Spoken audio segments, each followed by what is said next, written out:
Selamat pagi, Pak Cliff, dan teman-teman yang mendengarkan. Pada kali ini, saya diberi kesempatan lagi untuk menjelaskan kepada kalian eh, tentang moderasi. Nah, di sini ada data tentang Bitcoin return, kemudian ada Nasdaq, dan kemudian ada Bitcoin volatility. Nah, kita itu mau mengetes, selain BTC return yang dipengaruhi oleh return Nasdaq ataupun konstituen dari ekonomi di Amerika, yang market cap-nya besar. Dan kita harus mengerti juga, oh apakah investor ini juga dipengaruhi oleh Bitcoin volatility. Kalau misalnya fear-nya tinggi, apakah Bitcoin volatilitas eh, tinggi, apakah akan mempengaruhi Bitcoin juga selain dengan Nasdaq. Oke, kemudian kita rek dulu untuk mengetahui hubungan antara tiga variabel ini. Nah, di sini membuktikan bahwa Nasdaq-nya itu signifikan untuk memengaruhi return Bitcoin karena dia memang market cap-nya lumayan besar untuk konstituen ekonomi di Amerika. Nah, kemudian Bitcoin volatility-nya tidak terlalu signifikan atau tidak signifikan. Nah, di sini Prop F-nya juga signifikan dan R-nya 0,08. Berarti dia mengulik sekitar 8% dari return Bitcoin. Kalau sudah, kita langsung saja uji residual. Nah, di sini berarti kita harus eh, antara dia terlalu signifikan atau dia tidak normal. Jadi kita harus cek dulu grab box residualnya.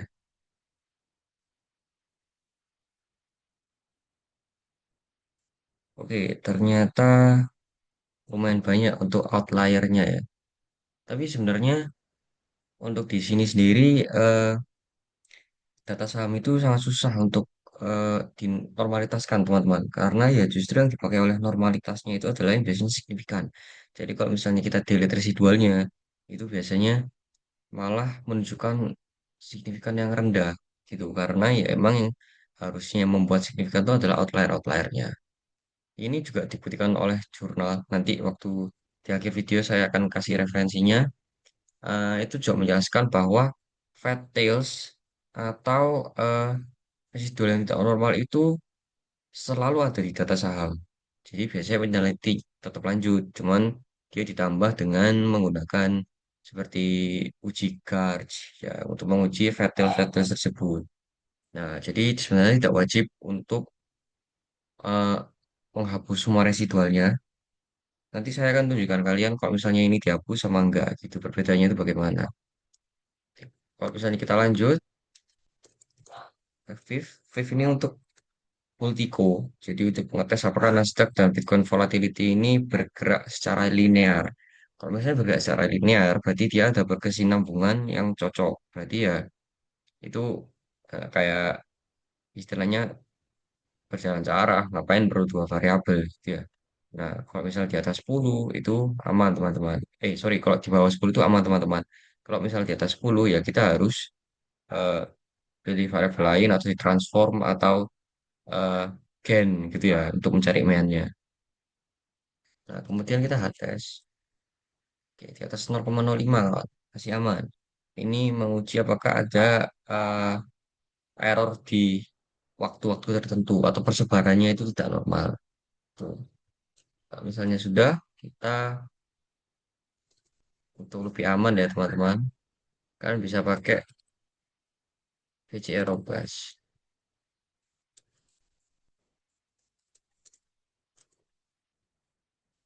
Nah, ini kan bisa dilihat. Oh, ternyata setelah dirobas, ya sebenarnya nggak wajib robas kawan-kawan. Kalau misalnya HTS-nya kalian di atas 0,05, cuman saya kan menunjukkan kalian dulu. Nah, ini setelah dirobas, ternyata volatility-nya malah tidak signifikan, teman-teman. Malah jauh. Nah, kemudian kita coba buat gen moderasi ya, teman. Ini untuk mengetes eh, variabel moderasi tersebut, apakah ketika disatukan akan berpengaruh signifikan. Sudah kita rek ulang.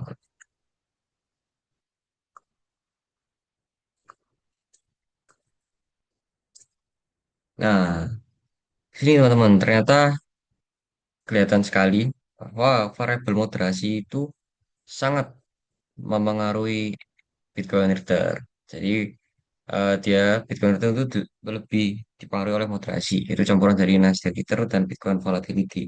Yang berarti dalam kesimpulan berarti investor ini tidak hanya memodelkan ekonomi di Amerika, tapi juga perspektif-perspektif investor lain, gitu ya. Dia juga dipengaruhi oleh volatilitasnya Bitcoin ini bagaimana, Fear and Greed Index-nya Bitcoin ini bagaimana, tidak hanya tentang ekonomi di Amerika tersebut.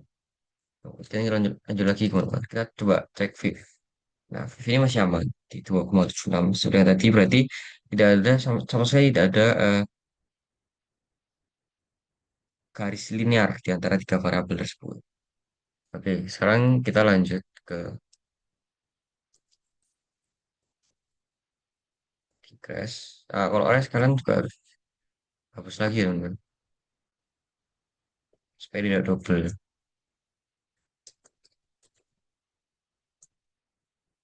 Ya pasti tidak normal, teman-teman. Karena kita tidak menghapus salah satu outlier ya.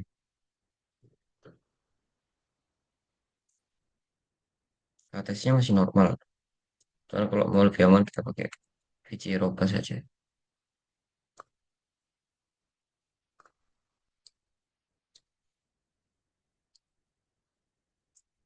Nah, seperti ini teman-teman. Kelihatan sekali bahwa moderasi itu lebih mempengaruhi dari Bitcoin Trader. Nah, kalau misalnya B2-nya adalah volatility dan B3 moderasi, berarti dia masuk ke pure moderator, teman-teman. Berarti dia itu moderasinya itu dia pure, dia memengaruhi, gitu ya. Nah, sekarang saya akan tunjukin teman-teman kalau misalnya kita hapus outliernya, gitu ya. Nah, ini data yang sama, cuma kita pakai uji normalitas. Kita ulang aja dulu.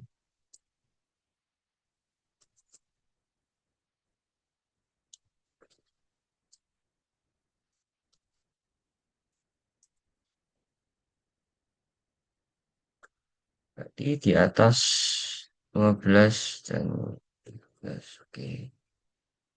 Kita short, teman-teman, supaya gampang gitu ya nyarinya untuk.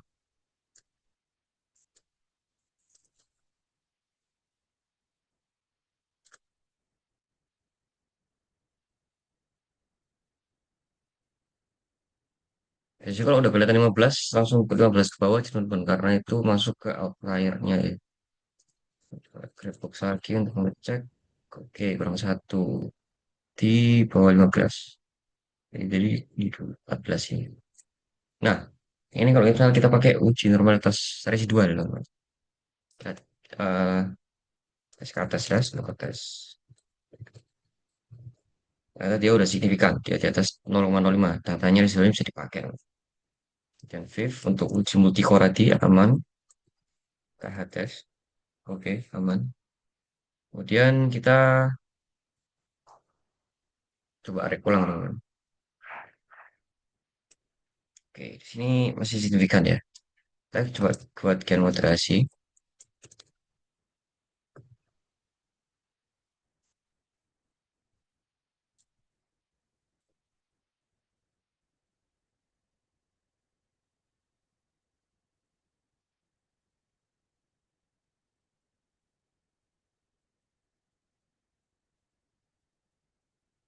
Tambahkan moderasi. Oke, kita berarti crash. Kita hapus rest dulu ya. Kita uji normalitas lagi, teman-teman. Kita hapus rest. Kemudian crash, tes tes. Oke, normal, teman-teman.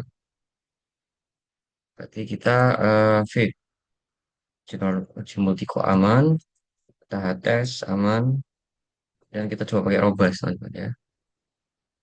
Supaya lebih aman datanya.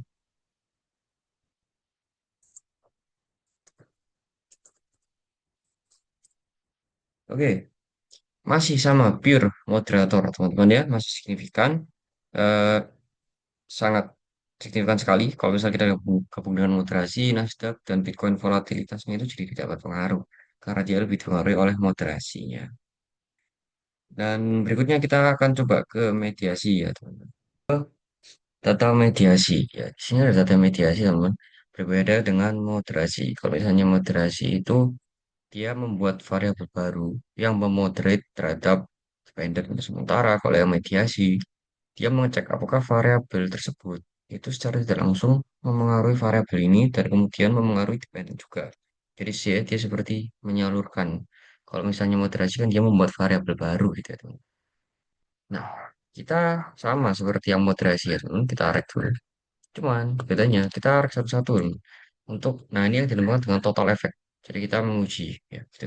Apakah variabel tanpa mediasi itu signifikan? Di sini pakai return, kemudian volume, kemudian moving average. Kalau misalnya technical, apakah moving average ini kalau misalnya untuk return dia akan mantul atau moving average 3 bulan, terus eh, crossing terhadap 1 bulan, tatanya tanda akan return, nah kita akan cek. Nah, kemudian untuk total efeknya kita pakai volume ya, mengaruhi apa enggak. Kalau misalnya dia pakai eh, volume normalitas, sorry, volume ke returnnya. Ini disebut dengan total effect. Jadi kita uji satu-satu. Sama saya kan mencoba untuk kalau misalnya dia pakai uji normalitas dan tidak itu. Ini kita pakai digress.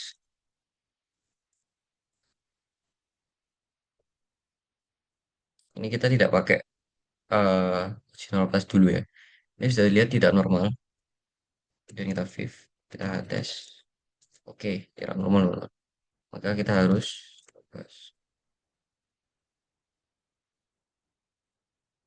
berarti dia ada eh, persebaran datanya tidak normal ya.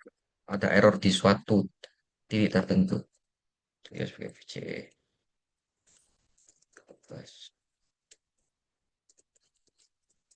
Nah, di sini kelihatan dia masih signifikan ya teman-teman. Kalau bisa pakai kita pakai robust 0,05 ini 0,36. Oke, selanjutnya kita rek untuk variabel efek kita terhadap mediasi. Oke, ternyata signifikan ya teman. Berarti dia memang mempengaruhi. Berarti moving average 3 ini, moving average 3 bulan ini mempengaruhi normalitasnya, volumenya kita.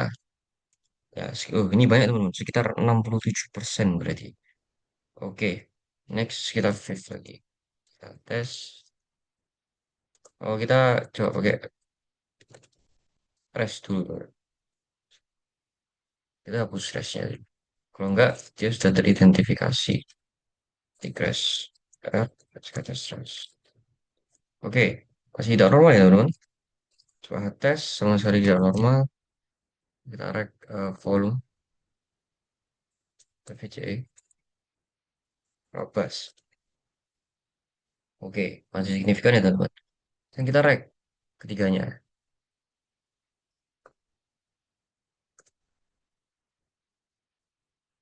Oke, ternyata untuk yang Focus 3 ini tidak terlalu memediasi, tidak terlalu eh, menyalurkan gitu ya terhadap volume sama terhadap returnnya. Oke, cuma kita fifth, kita tes.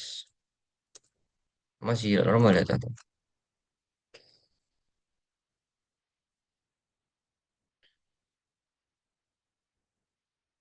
Kita coba pakai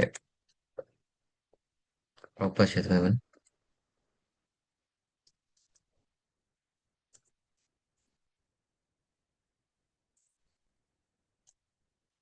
Oke, jadi dia tidak terlalu memengaruhi ya, teman-teman. Tidak terlalu menyalurkan untuk moving average-nya terhadap volumenya dan return.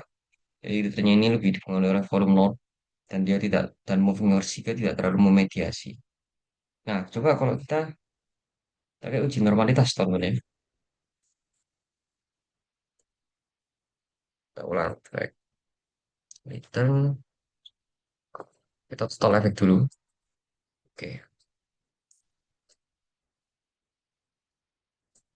crash, sorry, crash short dulu biar gampang kita temukan outliernya itu. Crash. Wow, lumayan banyak ya. Oke, anggap aja di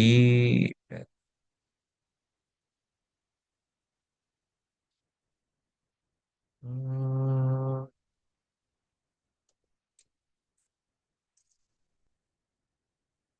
Kita hapus tuyul-tuyulnya ini tuh. Coba ya, kita grab lagi. Oke, di atas dua 20-an ya. Di atas 20-an dan salah. Oke,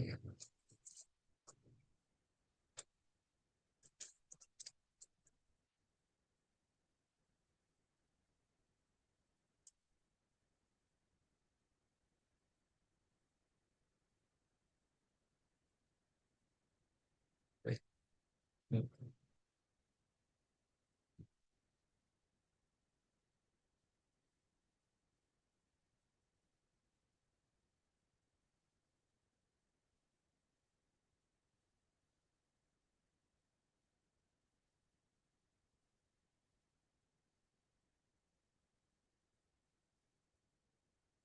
Oke, kita fifth ke atas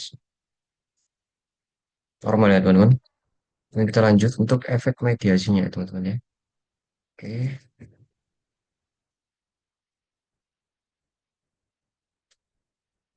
semua kita hapus rest-nya juga.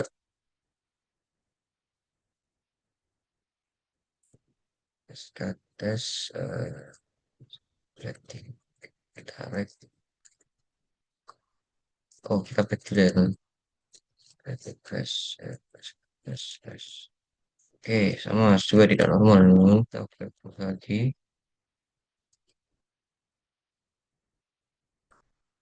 Uh, lumayan banyak ya. Hmm,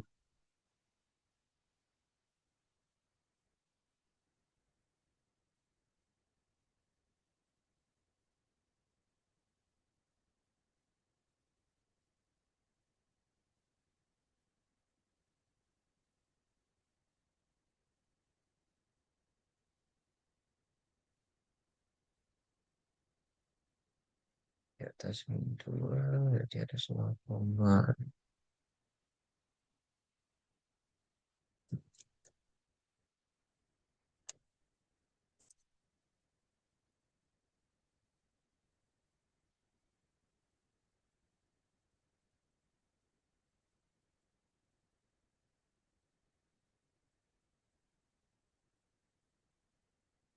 Oke, di atas 1. Hmm,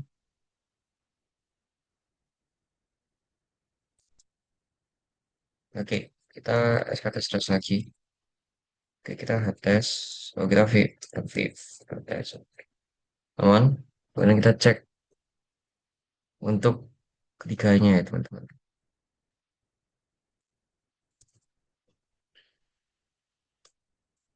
Nah, jadi nggak ada yang signifikan, teman-teman. Karena ya justru yang membuat signifikan itu yang outliernya gitu kok di data saham ya, teman-teman. Coba kita coba kita proses, kita lanjut. Berarti crash, crash. Oke, aman ya, teman-teman. Misalnya karena sudah banyak data yang terhapus gitu ya. Nah, kita selanjutnya coba Viv-nya 10,16. Teman, kalau di 10,16 itu ada referensi yang mengatakan uh, Goodwill gitu ya. Jadi kalau misalnya dia dekat dengan batas standar 10, ya kita uh, do nothing. Ya, kalau misalnya dia 15, 20, nah kita pakai yang mean gitu. Cuman uh, di sini ada referensinya nanti waktu di akhir ya. Saya kasih. Dan kita pakai robust teman-teman. Coba ya. Return MA3 robust.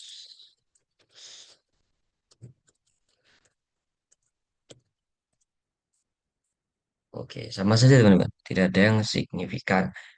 Linear juga mengatakan bahwa tidak signifikan, gitu ya, karena terlalu banyak data yang dihapus, sehingga yang diuji itu hanya yang deket-deket. Jadi yang kayak returnnya cuma 1%, 2%, 2%, 2%, yang 5%, 10% justru dibuang. Ya, justru malah tidak kelihatan signifikan ya teman-teman. Oke, dan kalau misalnya data yang waktu SKTS dia berarti tidak signifikan terhadap return, semuanya mediasinya juga tidak ada. Berikutlah contoh dari moderasi dan juga mediasi. Terima kasih.